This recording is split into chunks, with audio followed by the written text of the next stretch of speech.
Hello everyone, আজকের ক্লাসে আমি লাভ ও ক্ষতি চ্যাপ্টারের খুবই গুরুত্বপূর্ণ দুটো টাইপের অঙ্ক নিয়ে আলোচনা করব।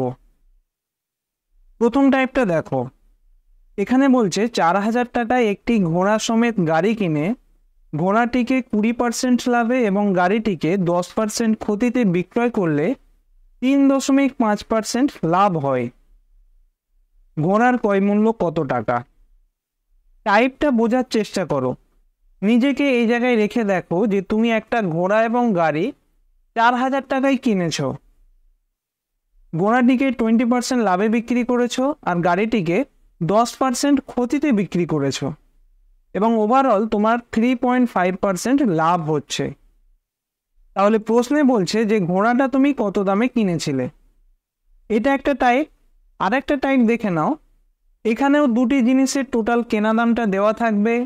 একটা জিনিস তুমি 16% লাভে বিক্রি করবে আর একটা জিনিস 12% ক্ষতিতে বিক্রি করবে, এবং সেটা করার পর মোটের উপর কোনো লাভ এবং লোকসান কিছুই হবে না।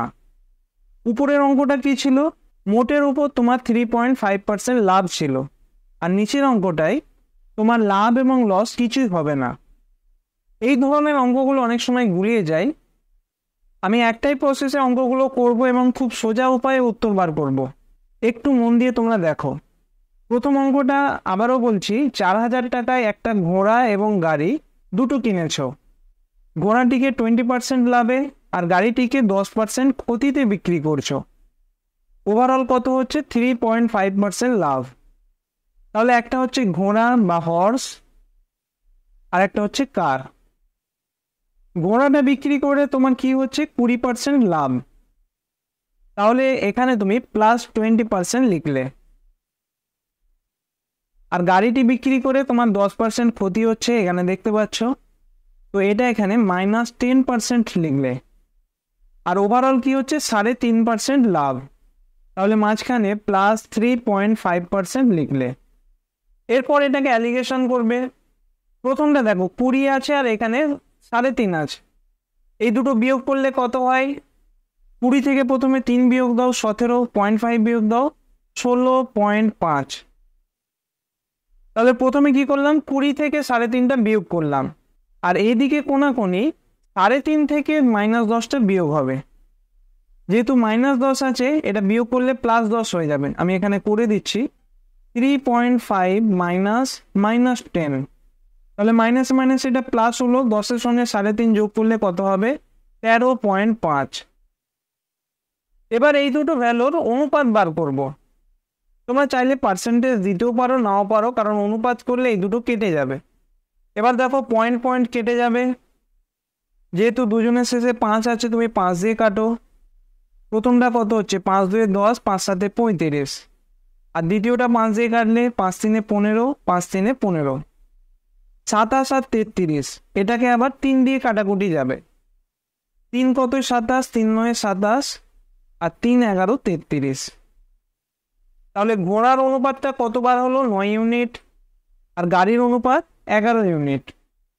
এবার দেখো, ঘোড়া এবং গাড়ির ক্রয় মূল্যের অনুপাত তুমি পেলে 9:11। আর টোটাল মূল্য বলে দিয়েছে 4,000 টাকা। এখান থেকে তোমরা খুব ইজিলি ঘোড়ার ক্রয় মূল্যটা বার করতে পারবে। টোটাল ইউনিটটা ধরে নিলেন। 9 আর 11 কত হচ্ছে? 20 ইউনিট। এই 20 ইউনিটের মান হচ্ছে 4,000। আমি শুধু প্রথমটুকু দেখব, 2 এর ডবল 4 মানে দ্বিগুণ আছে। বাকি শূন্যগুলো আর কাউন্ট করব না। বার করতে কি হবে? ঘোড়ার ক্রয় মূল্য। ঘোড়ার অনুপাত কত? 9 ইউনিট। তাহলে 9 ইউনিটের মানটা কত হবে? 20 ইউনিটের মান দেখো, 20-র সঙ্গে 2 গুণ ছিল, 40 হয়েছে।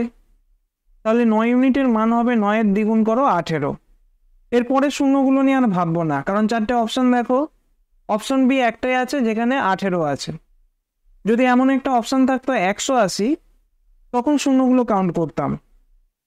আমি আরো একবার অঙ্কটা বলছি, দেখে নাও। ঘোড়াটা তুমি 20% লাভে বিক্রি করেছো, সেজন্য প্লাস দিলাম। গাড়িটা তুমি 10% ক্ষতিতে বিক্রি করেছো, সেজন্য মাইনাস দিলাম। আর ওভারঅল তোমার 3.5% লাভ হয়েছে, সেজন্য এখানে একটা প্লাস দিলাম। এরপর অ্যালিগেশন প্রসেস করে কত পেয়েছি? 9:11। টোটাল ক্রয় মূল্য বলে দিয়েছে কত? 4,000। তুমি অনুপাতটা পেয়েছো। তাহলে টোটাল অনুপাতটা কত হচ্ছে? 11 9 20 ইউনিট। 20 ইউনিটের মান কত? 4000। 20 2 40 আর দুটো শূন্য। বার করতে কি হবে? ঘোড়ার ক্রয় মূল্য, তার মানে এই 9 ইউনিটের মান। তো 9-এর সঙ্গে 200 গুণ করে দিলে কত হবে? 1800। যদি গাড়ির ক্রয় মূল্য চাইতো তাহলে 11-এর সঙ্গে 200 গুণ করে দিতে, কত হতো? 2200। এরপরে এই অঙ্কটা দেখো, দুটি ঘড়ির ক্রয় মূল্য 840 টাকা। একটি ঘড়ি 16% লাভে বিক্রি করেছো, অপর ঘড়িটি 12% লোকসানে বিক্রি করেছো। তাহলে কি হয়েছে? মোটের উপর লাভ বা লস কিছুই হয়নি।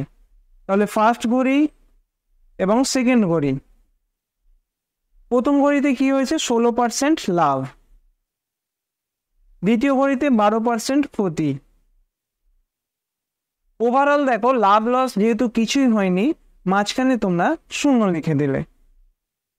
তাহলে প্রথম কাজ, এভাবে কোনাকুনি 16-এর সঙ্গে শূন্য বিয়োগ করো, কত হবে? 16। আর দ্বিতীয় কাজ, 0-এর সঙ্গে 12 বিয়োগ করো, কত হবে? 12।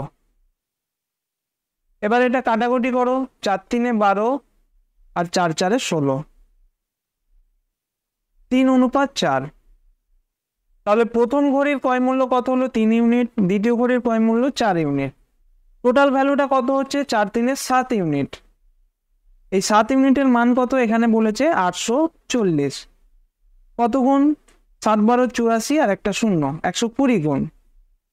তার মান বার করতে হবে। দেখো, লাভে বিক্রিত ঘড়িটির ক্রয় মূল্য। লাভে কোন ঘড়িটা বিক্রি করেছো? প্রথমটার ক্রয় মূল্যের অনুপাত কত? 3 ইউনিট। তাহলে দেখো, 7 ইউনিটের মান যদি 840 মানে 120 গুণ হয়, 3 ইউনিটের মান কত হবে? 120 গুণ। 3 12 36 আর একটা শূন্য, 360 টাকা। যদি বলতো লসে বিক্রি ঘড়িটার ক্রয় মূল্য কত, তাহলে এই 4 ইউনিটের মান বার করতে, কত? 4 × 120, 4 12 48 আর একটা শূন্য, 480 টাকা হতো। প্রশ্ন অনুযায়ী সঠিক উত্তর হবে অপশন এ, 360 টাকা। তাহলে তোমরা এই দুটো টাইপের অঙ্কটা নিশ্চয়ই বুঝতে পেরেছো। যদি অঙ্কগুলো বুঝতে পারো, এই দুটো তোমাদের বাড়ির কাজ দিলাম, তোমরা একটু নিজে থেকে ট্রাই করো। যদি পারো সঠিক উত্তরটা কত হবে কমেন্ট করে জানিও। আর যদি না পারো তোমরা কমেন্ট করতে পারো অথবা টেলিগ্রামে আমাকে ডাইরেক্ট মেসেজ করতে পারো। আমি তাহলে নেক্সট ক্লাসে সলিউশন করে দেবো। Thank you.